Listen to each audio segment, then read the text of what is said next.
जय श्री कृष्णा। राधे राधे दोस्तों। आज जो मैं सत्य घटना आप लोगों के साथ शेयर करने वाली हूँ, उसे सुनकर आप लोगों की आस्था लड्डू गोपाल पर कई गुना बढ़ जाएगी। आप लोगों का प्रेम और विश्वास लड्डू गोपाल के लिए और भी गहरा हो जाएगा। लड्डू गोपाल श्री कृष्ण के बाल स्वरूप है। लड्डू गोपाल की श्रद्धा और भक्ति अगर हम सच्चे मन से करते हैं तो लड्डू गोपाल हमारे साथ हमेशा होते हैं। लड्डू गोपाल हमारे साथ बहुत सारी लीलाएं और चमत्कार भी करते हैं। हमारे परिवार की सदस्य की तरह हमारे हर सुख दुख, हर बाधाओं में हमारे साथ होते हैं और उससे हमारी रक्षा करते हैं। आज की जो घटना है वो पंजाब लुधियाना में रहने वाले 65 वर्षीय हरि कुमार कौशिक जी, जो कस्टम विभाग में एडिशनल कमिश्नर के पद से रिटायर हुए हैं, और उनकी पत्नी मधुबाला जी की है। यह घटना ज्यादा पुरानी भी नहीं है, यह नवंबर 2022 की है। हरि कुमार कौशिक जी अपने पत्नी मधुबाला जी के साथ वृंदावन श्री बांके बिहारी जी के दर्शन के लिए गए थे और अचानक से ही वहां से लापता हो जाते हैं। उनकी पत्नी जो रो रो कर बताती हैं कि मेरे पति को लड्डू गोपाल के चमत्कार की वजह से ही आज मैंने फिर से वापस पाया है। लड्डू गोपाल का ही चमत्कार है जो गुम होने के 8 दिन के बाद मेरे पति मेरे पास सही सलामत वापस आए हैं। दरअसल मधुबाला जी और उनके पति हरि कुमार कौशिक जी अक्टूबर के लास्ट वीक में वृंदावन श्री बांके बिहारी जी के दर्शन के लिए गए थे। वो लोग इस्कॉन टेम्पल के पास किसी गेस्ट हाउस में रुके थे। जिस आश्रम में वो लोग रुके थे वहाँ दूसरे परिवार भी थे। कुछ दिन साथ में रहते हुए मधुबाला जी की बहुत ही अच्छी दोस्ती हो गई थी उन लोगों से। वो लोग एक दूसरे के साथ बहुत ही अच्छे से घुल मिल गए थे। दूसरा परिवार वृंदावन में वहाँ पहले से ही आकर रुका हुआ था।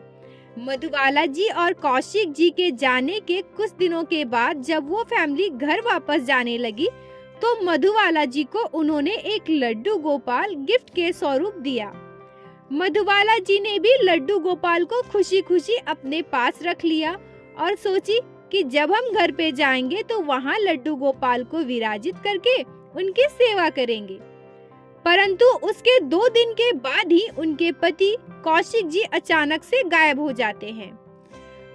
कौशिक जी की पत्नी मधुबाला जी के अनुसार 3 नवंबर की सुबह मधुबाला जी मंदिर में दर्शन के लिए जाती हैं। उनके पति हरि कुमार कौशिक जी कमरे में ही रुके हुए थे। दोपहर को जब मधुबाला जी कमरे में वापस आती है तो उन्होंने देखा कि उनके पति कौशिक जी कमरे में नहीं है। पहले तो उनको लगा कि यहीं कहीं आसपास गए होंगे तो वापस आ जाएंगे, परंतु शाम तक जब वो वापस नहीं आए तो उन्हें अपने पति की चिंता सताने लगी। जबकि हरि कुमार कौशिक जी अपने पास न कोई पर्स, न कोई डॉक्यूमेंट, न ही मोबाइल लेकर गए थे। उन्होंने सारा कुछ उसी कमरे में छोड़ दिया था। हरि कुमार कौशिक जी के पास मोबाइल नहीं होने के कारण उनकी पत्नी मधुबाला जी उनसे कांटेक्ट भी नहीं कर पा रही थी। उन्हें समझ में नहीं आ रहा था कि उनके पति अचानक से कहाँ चले गए। अनजान शहर में अनजान लोगों के बीच उनके पति कहाँ खो गए हैं, ये सब सोच के वो बहुत परेशान हो रही थी। उसके बाद मधुबाला जी ने देर शाम अपने घर पर कॉल किया और अपने बेटे नितिन, अपने दामाद देवेंद्र भारद्वाज और अपनी बेटी गुंजन को उन्होंने उनके पिता के लापता होने की खबर दी। उसके बाद उनका पूरा परिवार, बेटा, बेटी, दामाद, सारे लोग वृंदावन पहुंचे। पुलिस में गुमशुदगी का मामला दर्ज करवाया। उधर परिवार वालों ने हरि कुमार कौशिक जी के गुमशुदा होने की पोस्टर भी छपवा दी और पुलिस के साथ साथ उनका पूरा परिवार कौशिक जी को तलाश करने में जुट गया। बेटे, दामाद सड़कों पर तलाशने लगे।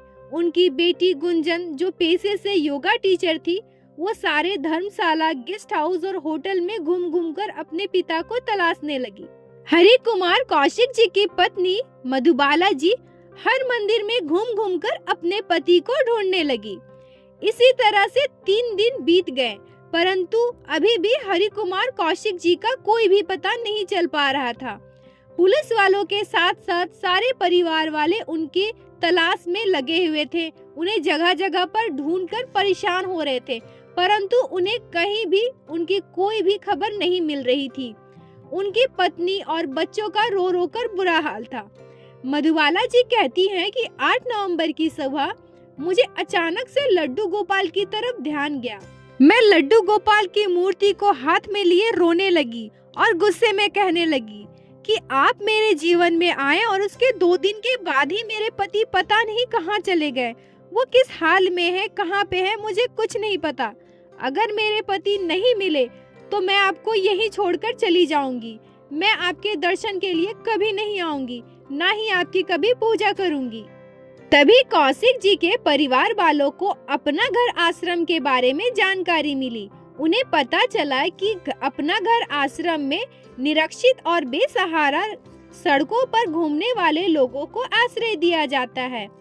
कहीं न कहीं मधुबाला जी और उनके परिवार वालों के मन में आशा की किरण जगी कि हो ना हो कौशिक जी वहीं हो सकते हैं। वह घूमते भटकते वहां पहुंच गए होंगे और वहीं पर होंगे। ये सब सोचते हुए सभी लोग अपना घर आश्रम पहुंचे, परंतु वहां से भी उन्हें कोई भी जानकारी नहीं मिली। कौशिक जी वहां पे भी उन्हें नहीं मिले। आश्रम के संचालकों ने हरि कुमार कौशिक जी के बारे में सारी जानकारी उनके परिवार वालों से ले ली। परिजनों से जानकारी लेने के बाद आश्रम के वृत्त सचिव सुधीर शुक्ला जी ने यह खबर सोशल मीडिया पर पोस्ट कर दी। इसके बाद गुरुवार को मथुरा के मंडी चौराहे के पास रुक्मिणी बिहार से प्रवीण अग्रवाल नाम के एक व्यक्ति का कॉल सुधीर जी को आता है। प्रवीण जी कॉल पर बताते हैं कि उन्होंने कौशिक जी को सड़क पर बैठे हुए देखा है। उसके बाद सुधीर जी उस पते पर पहुंचते हैं तो वहां जाकर उन्हें कौशिक जी मिल जाते हैं। कौशिक जी के मिलने की जानकारी उनके परिवार वाले को दी जाती है। पूरे 8 दिनों के बाद कौशिक जी अपने परिवार से मिलते हैं। परिवार वालों से मिलने के बाद कौशिक जी और उनके परिवार वाले सभी फूट फूट कर रोने लगते हैं। जब कौशिक जी से पूछा गया कि आप 8 दिनों तक कहाँ थे, ऐसे अकेले घर छोड़कर सड़कों पर क्यों घूम रहे थे, तो कौशिक जी ने जो बताया वो बिल्कुल ही आश्चर्य कर देता है। कौशिक जी कस्टम विभाग में एडिशनल कमिश्नर पद पर रह चुके हैं। कौशिक जी को इन 8 दिनों में बिल्कुल भी यह याद नहीं था कि वो कौन थे, कहां से आए हैं, उनका नाम क्या है। बस उन्हें अपने परिवार की बहुत याद आ रही थी। उनके आंखों में बार बार आंसू आ रहे थे। वो अपने परिवार वालों को याद करके सिहर उठ रहे थे। कौशिक जी को इसके अलावा और कुछ भी याद नहीं है। कौशिक जी कहते हैं कि आज सुबह जब मैं यहाँ वहाँ भटक रहा था तो बस स्टैंड के पास में जाकर बैठ गया। तभी मेरे पास एक छोटा सा बच्चा आता है जो मुझे कहता है, बाबा आपको घर जाना है ना, आपको तो सभी लोग बुला रहे हैं। कौशिक जी कहते हैं कि उस बच्चे से मैंने पूछा, बेटा तुम कौन हो, मुझे कौन बुला रहा है। वह बच्चा कहता है, बाबा आप बहुत दुखी हो ना, बहुत परेशान हो ना, अपने परिवार से मिलना चाहते हो ना, आपकी पत्नी और आपके परिवार वाले भी बहुत दुखी हैं। बाबा अगर आप अपने परिवार के पास वापस नहीं गए, अपने पत्नी के पास नहीं गए, तो आपकी पत्नी मुझे घर नहीं लेकर जाएगी, वो मुझे खाना भी नहीं देगी। कौशिक जी कहते हैं कि मुझे उसके बाद कुछ भी समझ नहीं आ रहा था। तभी उस बच्चे ने मेरा हाथ पकड़ा और यहाँ लाकर मुझे चौराहे पर बैठा दिया। मुझसे कहा, बाबा आप यहीं बैठो, मैं अभी आता हूँ। इतना बोलकर वह बच्चा पता नहीं कहाँ चला गया। तभी कौशिक जी को प्रवीण जी मिल गए और प्रवीण जी ने कॉल करके आश्रम में यह सूचना दे दी। परिवार वालों ने जब ये सारी बातें सुनी तो उनके आंखों में आंसू छलक गए। मधुबाला जी फूट फूट कर रोने लगी और कहने लगी, मेरे लड्डू गोपाल ने चमत्कार किया है। मैंने लड्डू गोपाल से बोला था कि अगर मेरे पति नहीं मिले तो मैं आपको यहीं छोड़कर चली जाऊंगी, आपकी सेवा नहीं करूंगी। और लड्डू गोपाल ने मुझे मेरे पति से दोबारा मिला दिया। मधुबाला जी रोते हुए कहने लगी, मुझे मेरे पति से लड्डू गोपाल ने ही मिलवाया है। बोलो बाके बिहारी लाल की जय, लड्डू गोपाल की जय, जय जय श्री राधे। दोस्तों, इस कलयुग में भी श्री नारायण, श्री हरि, श्री लड्डू गोपाल हमारे साथ हैं। वो हमारे साथ लीलाएं करते हैं। एक बार अगर आप लड्डू गोपाल से रिश्ता जोड़ लेते हैं तो वो इस रिश्ते को हमेशा निभाते हैं। आपके साथ, आपके सुख दुख में हमेशा आपके साथ देते हैं। अगर आपको मधुबाला जी और हरि कुमार कौशिक जी के जीवन में घटी यह अद्भुत लीला आपके दिल को छुई हो, आपको पसंद आई हो, तो कृपया वीडियो को लाइक करके अपने दोस्तों के साथ शेयर अवश्य करें और हमारे चैनल को सब्सक्राइब करें, ताकि इसी तरह से श्री लड्डू गोपाल, श्री बाके बिहारी जी की लीला कथा हमारे चैनल पे सुन सके। और अगर आपके साथ भी लड्डू गोपाल ने किए हो कोई लीला या चमत्कार और उसे आप हमारे साथ शेयर करना चाहते हैं तो कमेंट बॉक्स में जरूर बताएं। मैं आपसे कांटेक्ट करूंगी और आपके साथ घटी उस घटना को अपने चैनल पे शेयर अवश्य करूंगी। राधे राधे दोस्तों।